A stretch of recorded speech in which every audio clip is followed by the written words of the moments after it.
आज डे 2 है and first day पे हमने देखा कि कैसे हम लोगों को तैयारी करनी है यूपी पुलिस कंप्यूटर ऑपरेटर की। तो उसके बारे में कुछ हमने टेक्निक्स शेयर की थी। आज हम लोग प्रीवियस ईयर क्वेश्चन पेपर को एनालाइज करेंगे। तो उसके लिए मैंने क्या किया है कि 2025 का हमने यहाँ पे एक प्रीवियस ईयर क्वेश्चन पेपर लिया हुआ है एंड इसके क्वेश्चंस देखेंगे कि किस किस सब्जेक्ट से एंड कहाँ कहाँ से क्वेश्चंस को पूछा गया है एंड उस हिसाब से हम लोग तैयारी करेंगे। तो सबसे पहले जीके जीएस का हम लोग क्वेश्चंस देख लेते हैं। तो इधर जो है क्वेश्चन नंबर 1 से स्टार्ट करेंगे, एक एक क्वेश्चंस को पढ़ेंगे एंड ये क्वेश्चन जो है ना इसको हम लोग नेक्स्ट डे यानी आज 17th है, ये वीडियो 17th को मिल जाएगी एंड नेक्स्ट डे हम लोग 18th को इस क्वेश्चंस को सारे आंसर्स को हम लोग देखेंगे एंड एक्सप्लेन करेंगे कि समझेंगे हर एक चीज़ को, जैसा कि हमने फर्स्ट डे पे बात किया था कि हर एक क्वेश्चंस को हम लोग डीपली एक एक क्वेश्चन को एक्सप्लेन करेंगे। अभी क्या है कि हम लोग बस बेसिकली देखेंगे कि ये क्वेश्चंस कहाँ से आए हैं एंड हम लोग यहाँ पे एक फाइल बना रखी है प्रीवियस ईयर क्वेश्चन एनालाइजर करके, मतलब पेपर एनालाइजर के लिए जहाँ पे हम लोग किस किस टॉपिक से प्रीवियस ईयर क्वेश्चंस पूछे गए हैं उन सबको नोट डाउन करेंगे। तो सबसे पहले देख लेते हैं सिलेबस क्या चीज़ है। तो हम लोगों को पता है कि यूपी पुलिस कंप्यूटर ऑपरेटर में general knowledge, mental ability, reasoning and computer science के क्वेश्चंस आते हैं या कंप्यूटर एप्टीट्यूड कह सकते हैं। तो आज के इस वीडियो में हम लोग जनरल नॉलेज के 40 क्वेश्चंस जो अभी हाल ही में 2025 में एग्ज़ाम हुआ है उसमें पूछे गए हैं, उसको हम लोग देखेंगे कि कहाँ से वो टॉपिक्स आए हैं एंड उससे रिलेटेड क्वेश्चंस को, ताकि हम लोग तैयारी कर सकें। ठीक है, तो आते हैं क्वेश्चन पेपर पे एंड उससे पहले मैं यहाँ पे जनरल नॉलेज पे आ जाता हूँ एंड यहाँ पे हम लोग एक एक करके पॉइंट डाउन करेंगे। यहाँ पे मैं एक सेकंड, जनरल नॉलेज के हम लोग सारे क्वेश्चंस को देखने वाले हैं। सबसे पहला क्वेश्चन है department of scientific and research DSIR establishment year, यानी ईयर से रिलेटेड क्वेश्चन है। तो यहाँ पे हम लोग को बेसिकली क्या करना है, नोट डाउन करना है हर एक कि क्वेश्चन क्या था, इस्टेब्लिशमेंट पे था। तो यहाँ पे ईयर ऑफ स्टैब्लिश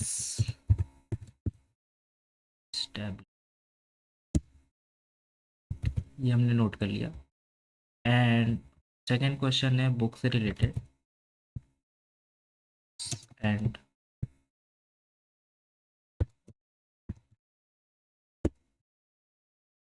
उसके बाद इन्वेंटर से आया क्वेश्चन।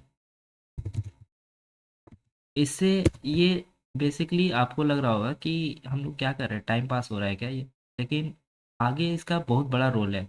मैं अगर आपको ये वीडियो ज़रूर कुछ ना कुछ आपको सीखने को मिलेगा एंड कैसे तैयारी किया जाता है वो आप बस साथ में थोड़ा टाइम दीजिए, आपको समझ में आ जाएगा वो कह रहा है। नेक्स्ट क्वेश्चन है ईयर से रिलेटेड एंड यहाँ पे हमने ईयर से रिलेटेड क्वेश्चन, जो ईयर वाले क्वेश्चंस होते हैं ना, तो मेरे हिसाब से लोगों को ईयर उतना ज़्यादा याद नहीं हो पाता है एंड इससे दो चार क्वेश्चंस आएंगे एंड वो याद करना बड़ा मुश्किल होता है। उसके लिए हम लोग अलग से देखेंगे टेक्निक वगैरह कि क्या कर सकते हैं उसके लिए। अभी फ़िलहाल इसको हम छोड़ते हैं। उसके बाद इम्पोर्टेंट डेज से क्वेश्चन आए हुए हैं। फाउंडर, ईयर ऑफ इस्टेब्लिशमेंट, यहीं पे हम लोग जोड़ लेते हैं स्टेबलाइजर या फिर फाउंडर, ईयर ऑफ फाउंड या फिर सही है इस्टेब्लिशमेंट। इस्टेब्लिशमेंट यानी कि संस्था, क्या बोलते हैं हिंदी में, संस्थापक कौन था और स्थापित किस वर्ष में किया गया था। तो यहाँ पे हो गया टिकटॉक के संस्थापक कौन थे 2025 में, एकदम सबसे इजिएस्ट पेपर रहा होगा, जैंग जीबिंग। उसके बाद बुक एंड ऑथर एक और क्वेश्चन। उसके बाद कॉन्स्टिट्यूशन से क्वेश्चन आया जो कि सिलेबस में था अपने, कॉन्स्टिट्यूशन।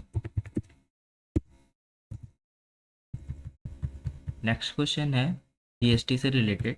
जीएसटी से काफ़ी अच्छे खासे क्वेश्चन आए थे, दो तीन क्वेश्चन। तो यहाँ पे जीएसटी में क्या आया था, जीएसटी कोड टैक्स से रिलेटेड क्वेश्चन आए।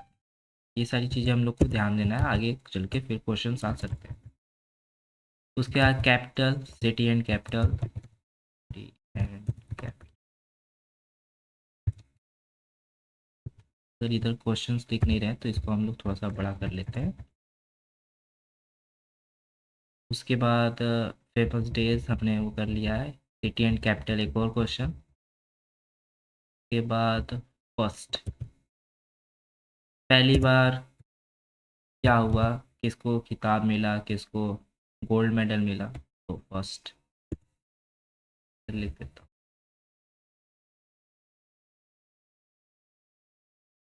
ये हो गया। एक और कोड आया है जीएसटी से रिलेटेड, जीएसटी कोड हमने इधर लिख दिया है। फिर 2025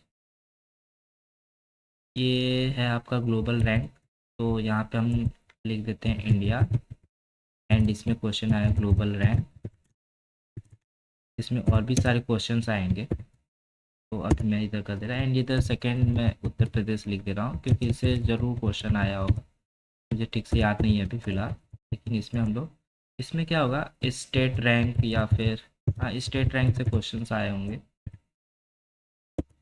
कि उत्तर प्रदेश कौन से स्थान पे है, क्या चीज़ है, इस तरह के क्वेश्चंस बनते हैं फील्ड में। जैसे लिटरेसी, लिटरेसी से रिलेटेड क्वेश्चन आया था कि उत्तर प्रदेश कौन से चौथे स्थान पे है।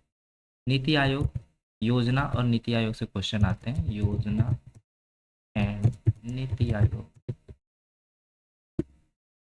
तो ये क्वेश्चन हो गया। उत्तर प्रदेश में किस जिले में जनगणना 2011 के अनुसार साक्षरता 80 पॉइंट, तो इसका आंसर है आपका गौतम बुद्ध नगर, यानी कि बी आंसर है।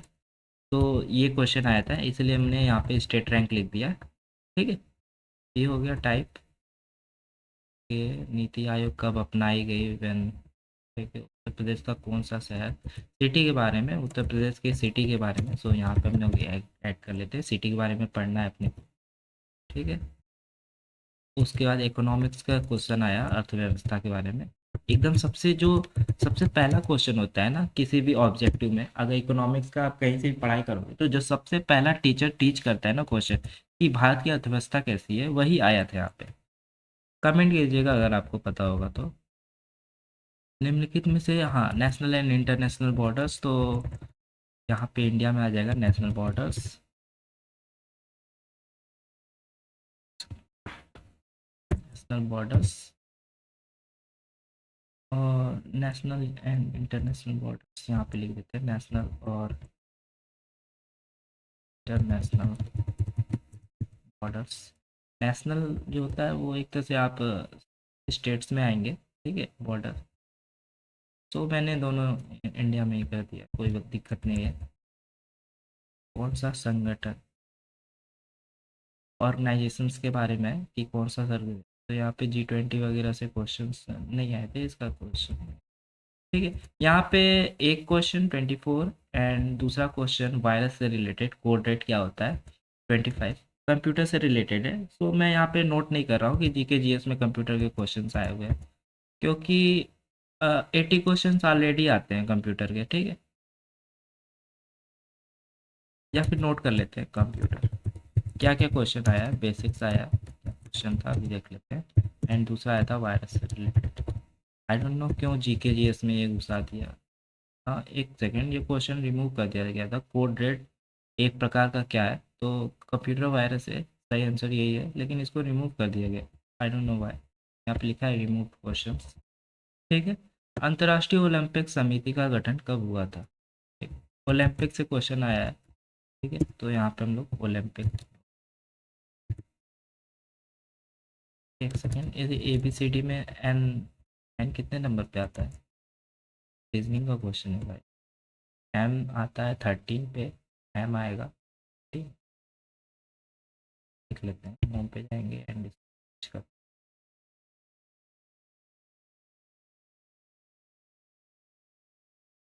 रोमन में कर देते हैं। ठीक, 14 पे। ठीक, ये हो गया। एंड देन उसके बाद भारत का कौन सा राज्य चीन के साथ बॉर्डर से रिलेटेड क्वेश्चन है। ठीक है, इंडियन राइट्स से रिलेटेड क्वेश्चन है, ह्यूमन राइट्स से।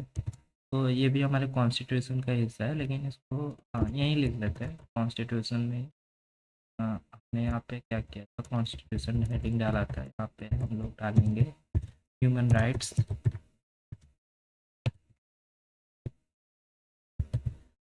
नेक्स्ट क्वेश्चन है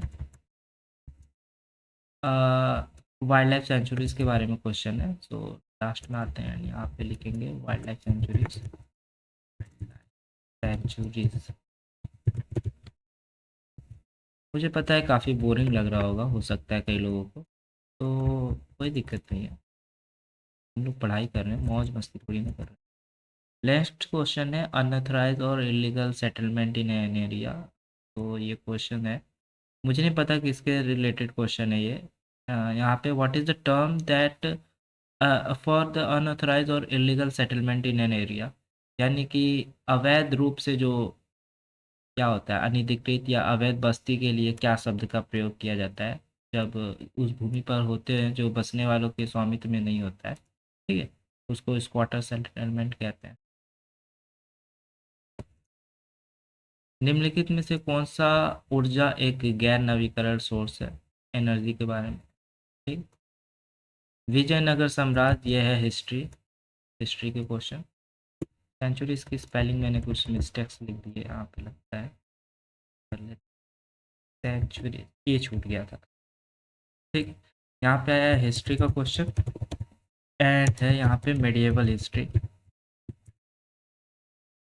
सो हिस्ट्री बहुत ज़्यादा ब्रॉड होता है, तो जो जो ब्रॉड है मतलब बहुत लंबा चौड़ा है, तो उसको हम लोग देखेंगे, ऐसा नहीं है नहीं देखेंगे। उस पर काफ़ी सारे, इसके बाद आया एंशियंट हिस्ट्री। सर हम लोग लिखेंगे एंशियंट हिस्ट्री का एक क्वेश्चन आया हुआ है।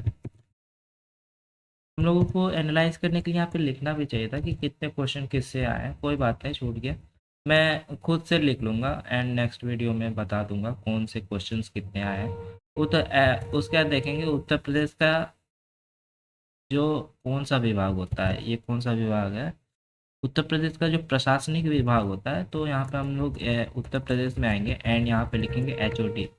H O D means head of the department, कि इस विभाग का अधिकारी कौन होता है सबसे उच्चतम, वही पूछता है सबसे उच्चतम में, कि किसी थाने का सबसे उच्चतम, किसी उत्तर प्रदेश के प्रशासनिक विभाग का जो सबसे उच्चतम होता है, तो ये होता है आपका मंडलायुक्त, जिसको बोलते हैं डीसी, डिविजनल कमिश्नर, एक आईएएस ऑफिसर होता है।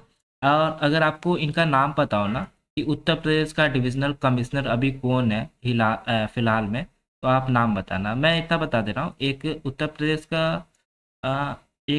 उत्तर प्रदेश में क्या लखनऊ में एक है, एंड दूसरा जो है आपका मेरठ, मेरठ पड़ता है ना।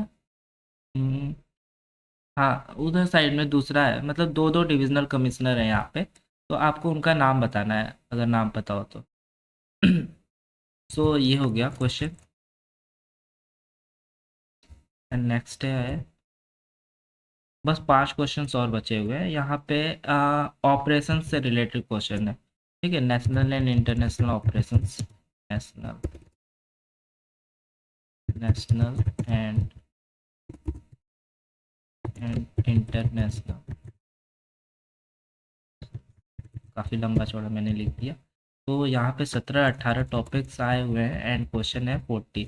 बुक फिर से आया है पंचतंत्र, बचपन में पढ़ते आए हम लोग, किसने लिखा है, विष्णु शर्मा, सबको पता होगा, मतलब सबको तो नहीं पता होगा, तभी तो लोग गलत कर देते हैं। फिर है फेमस टेम्पल से क्वेश्चन आया हुआ है, यहाँ पे एक क्वेश्चन फेमस टेम्पल से आया है, फेमस टेम्पल एंड स्कल्प्टर लिख देते हैं, गोमतेश्वर की मूर्तियाँ कहाँ, और मंदिर कहाँ है इसका, जैन टेम्पल, ठीक है, कहाँ लोकेटेड है ये, श्रवण बेलगोला कर्नाटक में, ठीक।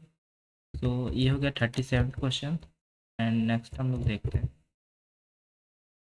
भारतीय संविधान कॉन्स्टिट्यूशन से आया है, यहाँ पे किसके बारे में बात हो रहा है, डील रिट्स के बारे में, रिट्स नहीं है, भारतीय संविधान का जो 18वां भाग है वो किससे डील करता है, ठीक है। तो हम लोग का इमरजेंसी प्रोविजंस जितने होते हैं वो 18वें में है, तो कॉन्स्टिट्यूशन के बारे में पढ़ने में बड़ा मजा आएगा। तो इसको छोड़िए, एक ऐसे ही जो होता है टाइम पास के लिए क्वेश्चन पूछ दिया है यहाँ पे कि लंगड़ा उत्तर प्रदेश में उगाए जाने वाले किस फल की प्रसिद्ध किस्म है, तो ये जिसको ना पता हो तो फिर बेकार है, तो इसको हम लोग क्या छोड़ देते हैं ना, कुछ है नहीं ये। फिर एक क्वेश्चन बायोलॉजी से आया है, ये भी समझ लीजिए कि बस क्वेश्चंस की, एग्जामिनर के पास क्वेश्चंस की कमी पड़ गई है, सो उसके लिए इसने यहाँ पे लिख दिया है, तो दोनों को हम इसमें अदर्स की कैटेगरी में डाल देते हैं। तो यहाँ पे हम लोगों के पास 19 टाइप्स के क्वेश्चंस पूछे गए हैं, जिसमें से मोस्ट इम्पॉर्टेंट मतलब सबसे ज़्यादा क्वेश्चंस आए हैं बुक्स एंड ऑथर्स पे, ईयर ऑफ इस्टेब्लिशमेंट पे, एंड इन्वेंटर पे, इम्पोर्टेंट डेज। बाकी जीएसटी से 2 क्वेश्चंस आई थिंक आए हैं, सिटी एंड कैपिटल से भी काफ़ी सारे क्वेश्चंस आए हैं, तो इसको भी बोल्ड कर देते हैं। एंड इंडियन ग्लोबल रैंक, इस पे काफ़ी सारे, इंटरनेशनल बॉर्डर से 2 क्वेश्चंस आए हुए हैं। एंड उत्तर प्रदेश का हेड ऑफ डिपार्टमेंट एक क्वेश्चन, स्टेट रैंक से एक क्वेश्चन, उत्तर प्रदेश की एक सिटी वाराणसी के बारे में पूछा गया था कि रेशमी साड़ियाँ कहाँ मिलती हैं।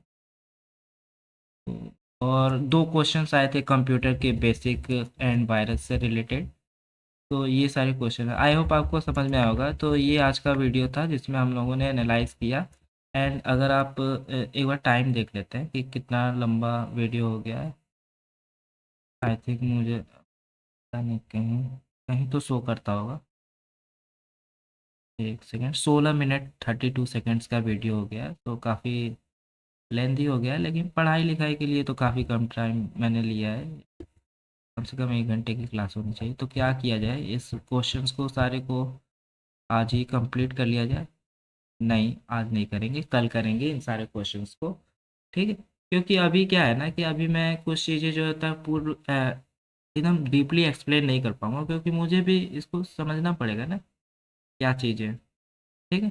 तो यहाँ पे आंसर लिखा हुआ है, कोई भी देख के बता देगा, लेकिन मैं चाहता हूँ कि एक एक क्वेश्चन को डीपली जो होता है ना उसका पोस्टमार्टम जो कहा जाता है वो कर दिया जाए, ताकि मतलब चेस्टर कैल्सम कौन है, हेनरिक डैम कौन है, जे ए फ्लेमिंग कौन है, बाकी विल्हेम कॉर्नेट के बारे में यहाँ पे लिखा हुआ है कि एक्सरे के आविष्कारक हैं, एक्स रेज क्या होती है उसके बारे में पढ़ेंगे हम लोग। इस तरीके से एक क्वेश्चन से 10 क्वेश्चंस बनते हैं, एंड उसके बारे में हम लोग पढ़ेंगे एक एक करके, ठीक है। हर एक ऑप्शंस के बारे में पढ़ेंगे, हर एक क्वेश्चंस के हर एक पहलू के बारे में पढ़ेंगे। तो आई होप आप कल फिर मिलोगे मुझसे, एंड हम लोग इस सारे 40 क्वेश्चंस को सॉल्व करेंगे कल के वीडियो में। एंड नेक्स्ट डे हम लोग बाकी के 40 क्वेश्चन जो हमारे किसे रीजनिंग से रिलेटेड है उनको सॉल्व करेंगे। एंड देन उसके बाद हम लोग कंप्यूटर के 80 क्वेश्चंस को सॉल्व करेंगे, उनको भी 40-40 करना पड़ेगा, क्योंकि कंप्यूटर में काफ़ी ज़्यादा डीप तक जाना पड़ता है, समझना पड़ता है उस चीज़ों को। तो आई होप आपको आज का वीडियो अच्छा लगा हो, समझ में आया हो कुछ चीज़ें। हो सकता है कि थोड़ा सा बोरिंग क्लास रहा हो, लेकिन क्या कर सकते हैं इसमें, कोई भरतनाट्यम टाइप का कुछ तो शो चल नहीं रहा है, या फिर कोई और एंटरटेनमेंट वाला काम तो नहीं कर सकता मैं। सो बस आज के लिए इतना ही था, तो वीडियो को स्टॉप करते हैं एंड कल मिलते हैं फिर से।